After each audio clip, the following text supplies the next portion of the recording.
Primeira turma do Supremo Tribunal Federal começou hoje o julgamento da denúncia contra o ex-presidente Jair Bolsonaro e mais 7 pessoas. O dia amanheceu com a segurança reforçada no Supremo Tribunal Federal. O ex-presidente Jair Bolsonaro foi o único denunciado a acompanhar pessoalmente o julgamento. Sentou na primeira fila. E às 9h46, o presidente da primeira turma, ministro Cristiano Zanin, abriu a sessão. Em pouco menos de meia hora, o ministro Alexandre de Moraes leu o relatório da denúncia contra o núcleo crucial da organização criminosa que atuou, de acordo com a PGR, de forma lesiva contra a ordem democrática. A ação coordenada foi a estratégia adotada pelo grupo para perpetrar crimes contra as instituições democráticas, os quais não seriam viáveis por meio de um único ato violento. Em seguida, o Procurador-Geral da República apresentou os argumentos da denúncia contra o grupo. Paulo Gonet destacou que o grupo formou uma organização criminosa com o objetivo de manter Jair Bolsonaro no poder. A denúncia retrata acontecimentos protagonizados pelo agora ex-presidente da República, Jair Bolsonaro, que formou, com outros civis e militares, organização criminosa que tinha por objetivo gerar ações que garantissem a sua continuidade no poder, independentemente do resultado das eleições de 2022. A organização tinha por líderes o próprio presidente da República e o seu candidato a vice-presidente, o general Braga Neto. O PGR listou em detalhes e em ordem cronológica todos os acontecimentos que culminaram no dia 8 de janeiro de 2023. Entre eles, os ataques de Bolsonaro às urnas, a reunião ministerial de 2022, quando se falou sobre o uso da força, os acampamentos em frente aos quartéis e operações da Polícia Rodoviária Federal no segundo turno da eleição para dificultar o acesso de eleitores de Lula às urnas. Gonet também lembrou o plano chamado de Punhal Verde e Amarelo. As investigações revelaram a aterradora operação de execução do golpe, em que se admitia até mesmo a morte do presidente da República e do vice-presidente da República eleitos, bem como de ministro do Supremo Tribunal. O plano se desdobrou em minuciosas, requintadas e perniciosas etapas. Tinha no Supremo Tribunal Federal o alvo a ser neutralizado. Depois foi a vez dos advogados de defesa falarem, um de cada vez, seguindo a ordem alfabética dos denunciados. Com exceção do advogado do delator, tenente-coronel Mauro Cid, todos negaram a participação dos clientes nos crimes apontados pela Procuradoria-Geral da República e disseram que não há provas suficientes para sustentar a acusação. A maioria afirmou que a delação de Mauro Cid não tem validade e que não teve acesso à íntegra das provas reunidas no processo. O primeiro foi o do ex-diretor-geral da ABIN e atual deputado federal Alexandre Ramagem, do PL. Paulo Renato Garcia Sintra Pinto negou a existência de uma ABIN paralela para sustentar a trama golpista e disse que o delator Mauro Cid não deu relevo à participação de Ramagem na organização.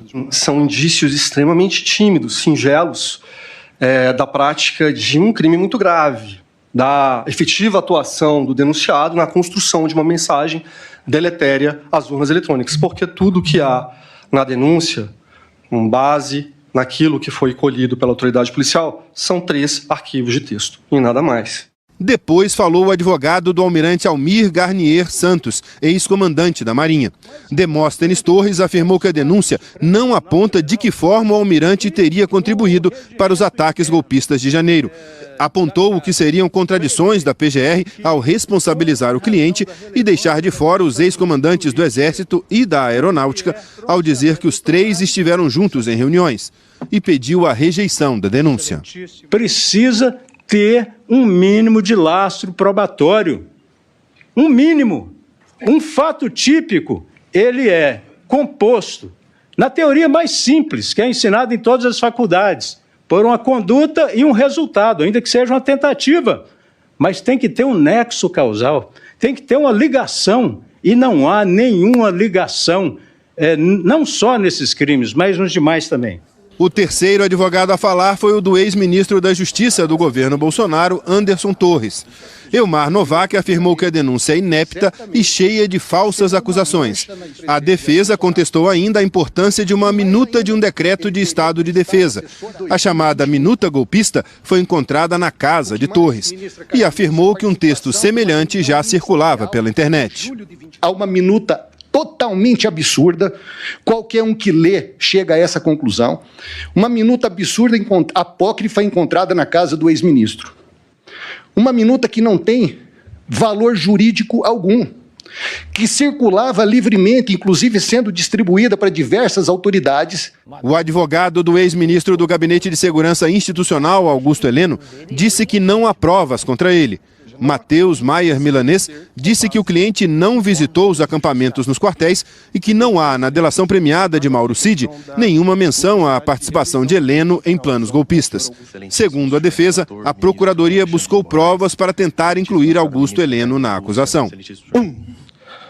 Ele não está em nenhuma reunião a ser tratada diretamente sobre esse assunto. Não fala abertamente sobre isso. 2. Não tem uma sequer mensagem de texto dele, áudio, conversa que o seja, abordando esse assunto para qualquer investigado, testemunha ou que o valha. 3. Sequer é mencionado na alegada trama golpista e até esquecido, com todas as vênias, na sustentação oral. O advogado de Jair Bolsonaro afirmou que nenhum presidente foi mais investigado na história, que nenhum documento prova a participação do ex-presidente na trama golpista e que não é possível dizer que ele foi o líder de uma organização criminosa. Segundo Celso Sanches Vilardi, Bolsonaro não tem relação com o plano Punhal Verde-Amarelo para matar autoridades e disse que a defesa não teve acesso a toda a investigação policial. Eu não tenho a completude, eu não tenho os telefones, eu não tenho as mídias. Há uma discussão a respeito, muito grande a respeito desse plano Punhal Verde-Amarelo. Há uma reunião, seria absolutamente imprescindível verificar as demais mensagens que foram passadas naquele dia. As outras mensagens que foram passadas pelo WhatsApp. Os outros documentos que estão na mídia.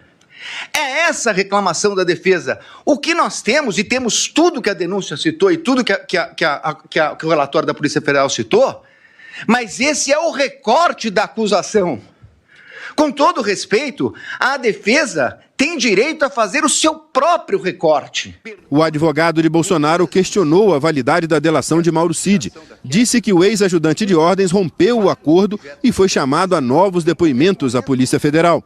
Celso Vilardi afirmou que o caso deveria ser julgado no plenário do STF e voltou a negar a participação do ex-presidente numa organização criminosa. Eu entendo a gravidade de tudo o que aconteceu no 8 de janeiro. Mas não é possível que se queira imputar a responsabilidade ao presidente da República, ou colocando como líder de uma organização criminosa, quando ele não participou dessa questão do 8 de janeiro. Pelo contrário, ele a repudiou. O advogado de Mauro Cid preferiu lembrar o papel de delator do ex-ajudante de ordens de Bolsonaro.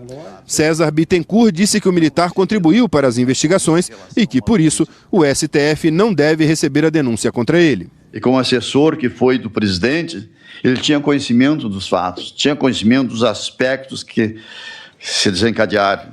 E dessa forma, o relator Cid se desincumbiu, buscou cumprir a sua missão.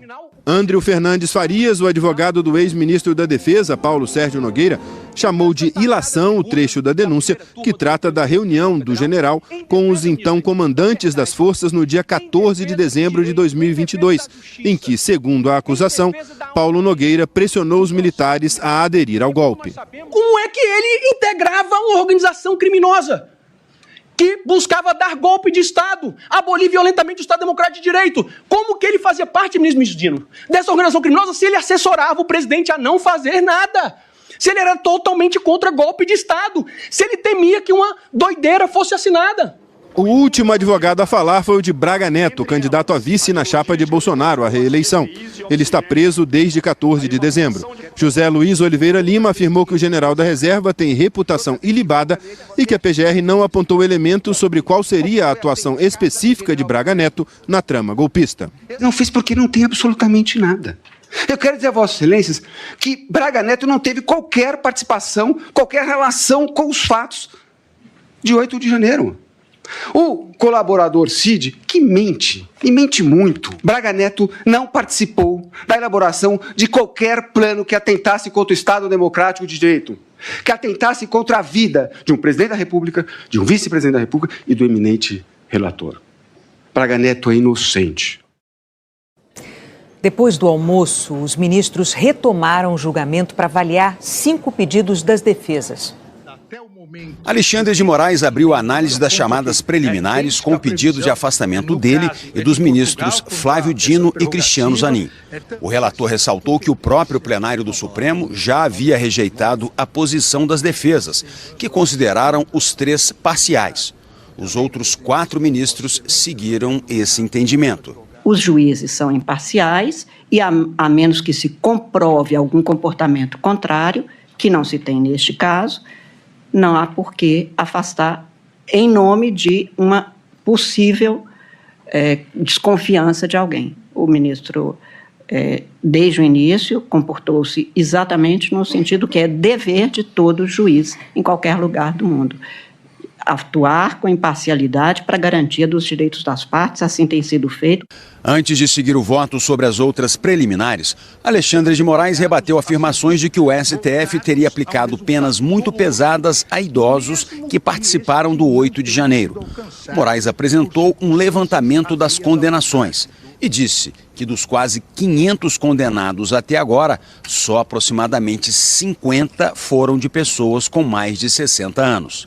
Se criou uma narrativa, assim como a Terra seria plana, o Supremo Tribunal Federal estaria condenando, abre aspas, velhinhas com a Bíblia na mão, fecha aspas, que estariam passeando num domingo ensolarado pelo Supremo Tribunal Federal, pelo Congresso Nacional e pelo Palácio do Planalto. Nada mais mentiroso do que isso, seja porque ninguém lá estava passeando, e as imagens demonstram isso, seja pelas condenações que eu peço para colocar para facilitar. Em seguida, Moraes votou para rejeitar os questionamentos de que o STF não é o tribunal adequado para julgar os casos, porque os acusados perderam o foro privilegiado. E também para que a denúncia fosse ao plenário com todos os ministros. Moraes lembrou que em dezembro de 2023, ou seja, antes mesmo do oferecimento da denúncia, o plenário já tinha decidido que a maioria dos casos criminais passaria a ser julgada pelas turmas do tribunal e que não há elemento que justifique abrir exceções. Já foram oferecidas denúncias, recebidas, processadas aqui na primeira turma, 168 ações ligadas ao dia 8, ou seja, o tratamento é igualitário a todos os acusados, a todos os denunciados. Não se justifica nenhum tratamento diferenciado em relação a esse ou aquele acusado, a esse ou aquele denunciado. Moraes foi seguido por Dino, Carmen Lúcia e Zanin. O ministro Luiz Fux abriu divergência. Argumentou que já tinha votado anteriormente para que denunciados sem foro fossem julgados por instâncias inferiores da Justiça e que, caso a ação fosse aberta no Supremo, que fossem analisadas pelo plenário.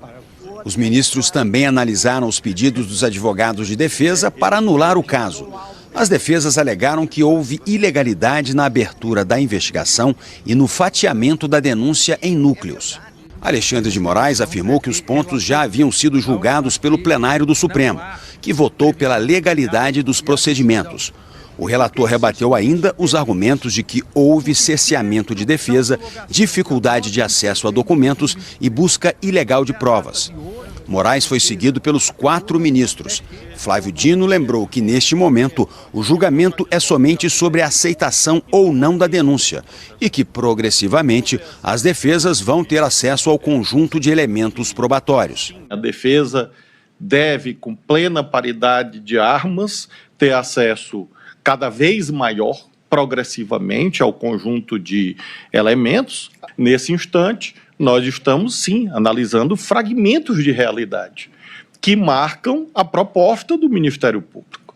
A resposta que o Poder Judiciário dá é: esses fragmentos, ou como disse um ilustre advogado que aqui está, esses melhores momentos possuem justa causa, são acompanhados das condições de aferição da justa causa, sim ou não? A quarta preliminar foi um pedido da defesa de Jair Bolsonaro para que fosse assegurado o chamado juízo de garantias, um magistrado que fiscalizasse as investigações contra ele.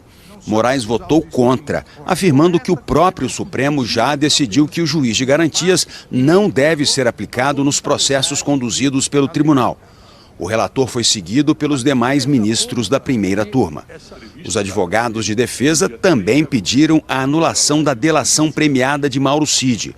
Moraes negou a preliminar e destacou que o acordo de Cid cumpriu todas as exigências legais e que em nenhum momento houve coação para obrigá-lo a fazer alguma declaração. O relator foi seguido pelos outros 4 ministros. Os ministros Luiz Fux e Cristiano Zanin lembraram que a análise sobre a veracidade de uma delação só é feita depois do recebimento da denúncia e que a delação é somente o ponto de partida para a obtenção de provas. A delação ela tem eficácia quando se verifica se procedem aquelas afirmações em relação ao momento final do processo. Mas vejo com muita reserva 9 delações de um mesmo colaborador, cada hora acrescentando uma novidade. De sorte que, em se tratando desse momento, eu me reservo o direito de avaliar no momento próprio digamos assim, legalidade, a eficácia dessas delações sucessivas. Mas acompanho no sentido de que não é o momento de se decretar nulidade. Foi dito que o colaborador teria mentido. Essa é uma possibilidade real, mas que terá que ser verificada se houver o recebimento da denúncia no curso da instrução. O colaborador vai ser ouvido em juízo, vai poder ser questionado pelas defesas, se houver a instauração da ação penal, e aí é que será o momento oportuno de se aferir a credibilidade ou não daquilo que foi dito e mais, a eficiência ou não dessa colaboração, inclusive para o deferimento dos benefícios previstos em lei. Depois do julgamento das preliminares, o julgamento foi suspenso. Na manhã desta quarta-feira, os 5 ministros da primeira turma vão decidir se aceitam ou não a denúncia da PGR contra os 8 acusados. O primeiro a votar será o relator, Alexandre de Moraes. No início da noite, numa rede social, Jair Bolsonaro se queixou da mudança no regimento interno do STF, que fez com que ações penais originárias tramitassem nas turmas. Lembrou também a ampliação da competência do Supremo 2 semanas atrás para alcançar réus que não exerçam mais função pública e afirmou que as garantias inerentes ao foro incluiriam o julgamento pelo plenário, no caso de crime comum cometido pelo presidente da República. O ex-presidente escreveu, abre aspas, o momento conveniente dessas alterações mostra que a regra foi criada para mim e depois de mim poderão mudar novamente. Fecha aspas. O STF declarou que não vai comentar e que os questionamentos das defesas dos acusados estão sendo respondidos no julgamento da denúncia. A seguir, o governo americano anuncia que Rússia e Ucrânia